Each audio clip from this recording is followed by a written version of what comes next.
Muy buenos días, público oyente de su canal, Revista Panameña de Legislación Financiera. Le habla Edwin Tuño, quien en el día de hoy continuará con el tema bancario, y lo vemos desde la óptica de el texto único del decreto ejecutivo 52 del 2008, el cual recoge en su seno el 998 y el 2/2008, decretos leyes. Y sobre estos, entonces nosotros estamos viendo en el día de hoy el acuerdo 13,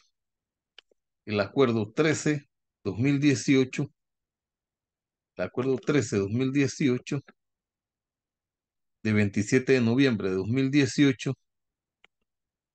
por medio del cual se modifica el acuerdo 10/2015, acuerdo que tiene que ver con el tema de el seguimiento a el tema de blanqueo de capitales. Nosotros vemos que de conformidad con el numeral 1 del artículo 5 de la ley bancaria, es objetivo de la Superintendencia de Bancos velar por la solidez y eficiencia del sistema bancario. Que de conformidad con el numeral 2 del artículo 5 de la ley bancaria, es objetivo de la Superintendencia de Bancos fortalecer y fomentar las condiciones propicias para las condiciones propicias para el desarrollo de la República como un centro financiero internacional. Es el objetivo, es el camino hacia allá. Que el artículo 112 de la ley bancaria establece que los bancos y demás sujetos supervisados por la superintendencia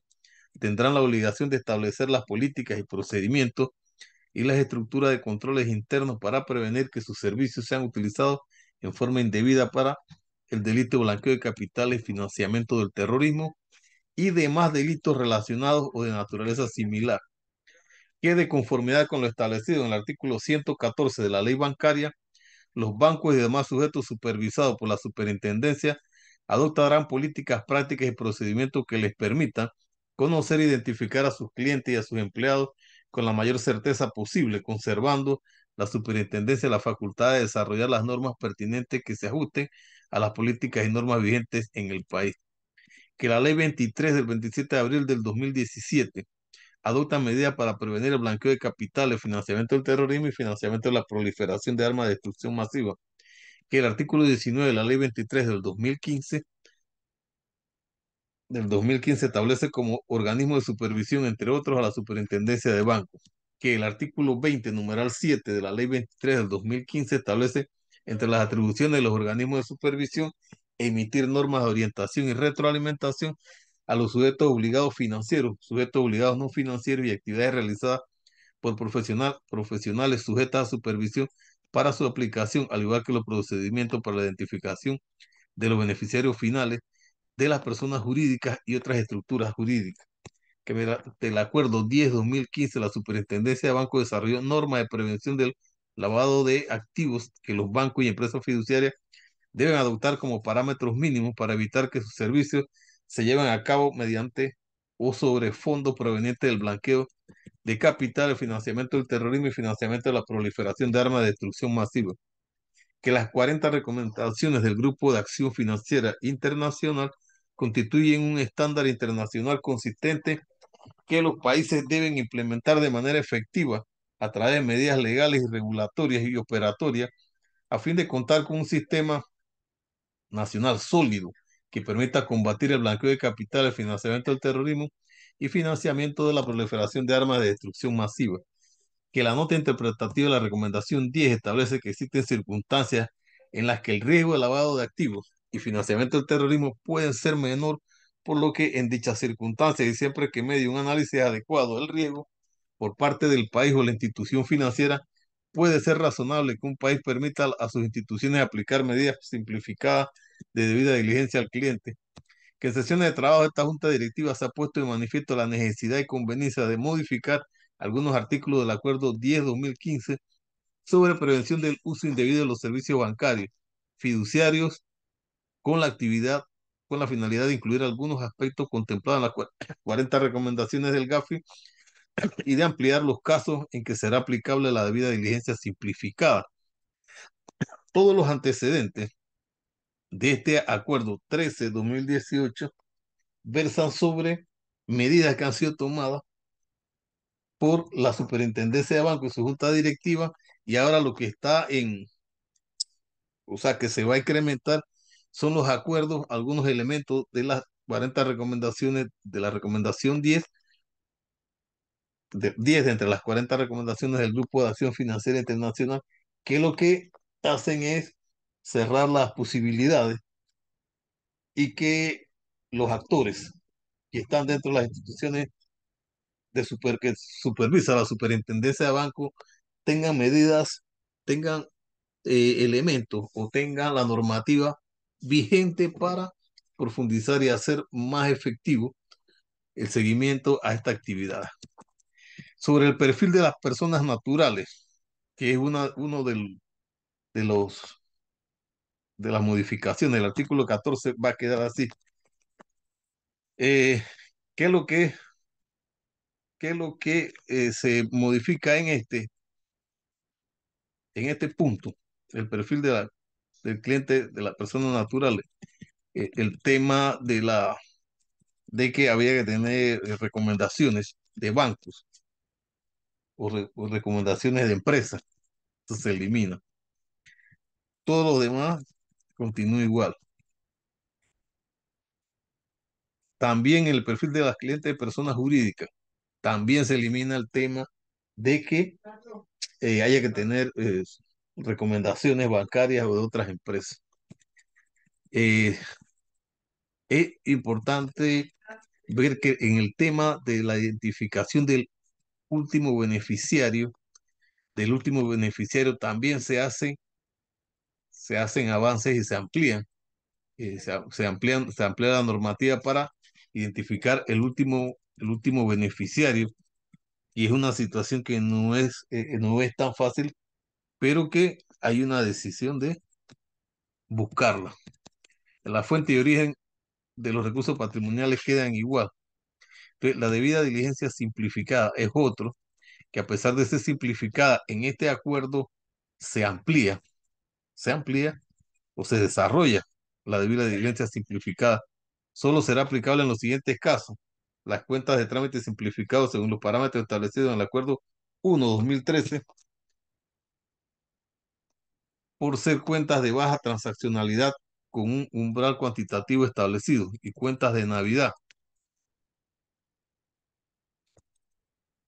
Las cuentas aperturadas exclusivamente para el pago de planillas, siempre y cuando el titular de la cuenta o empleador documenten los ingresos percibidos por el empleador titular de la cuenta, lo que se entenderá como una información referente al perfil financiero de la persona natural. Las cuentas de ahorro escolar o educacional, sean estas para la pagadera en un plazo determinado, o aquellas cuentas de ahorro sin plazo específico de retiro o cancelación, abiertas por menores de edad o sus representantes legales en las instituciones bancarias facultadas por ley para tales efectos. Las cuentas de ahorro destinadas al pago de subsidios o programas de ayuda social por parte del gobierno de la República. Cuentas corrientes o de ahorro cuyos titulares sean personas naturales cuyo saldo no exceda en ningún momento de los 5.000. En estos casos, el perfil financiero se sustentará con la declaración jurada de los ingresos del cliente, y la institución bancaria o fiduciaria deberá contar con las herramientas de parametrización que permitan el monitoreo continuo del saldo a fin de evitar que el límite establecido sea excedido. En el evento que el cliente se exceda del saldo de 5.000, el banco deberá asegurarse de solicitar todos los requisitos establecidos en el artículo 14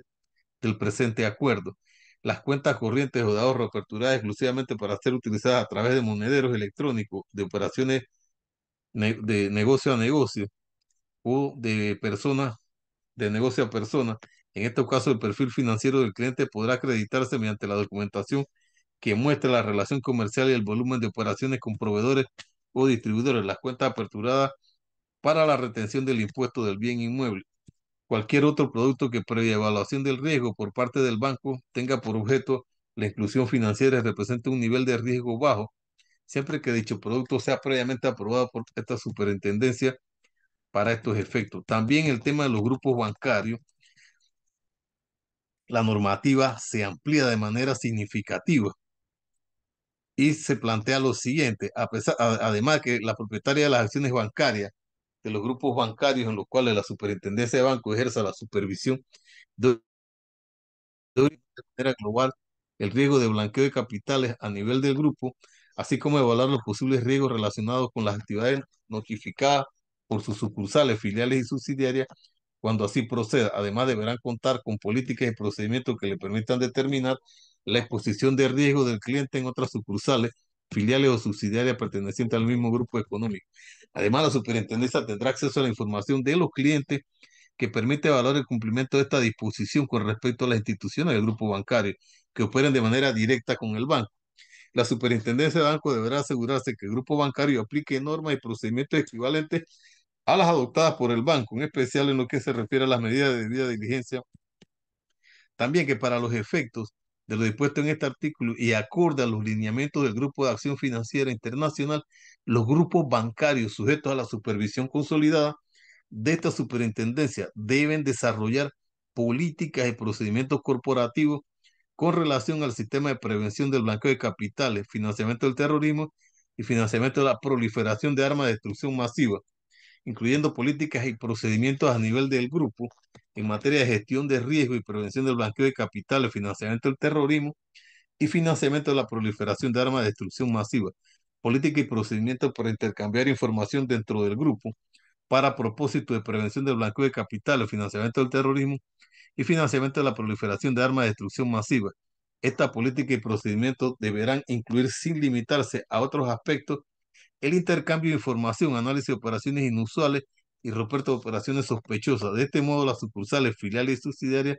y entidades no bancarias relacionadas al mismo grupo bancario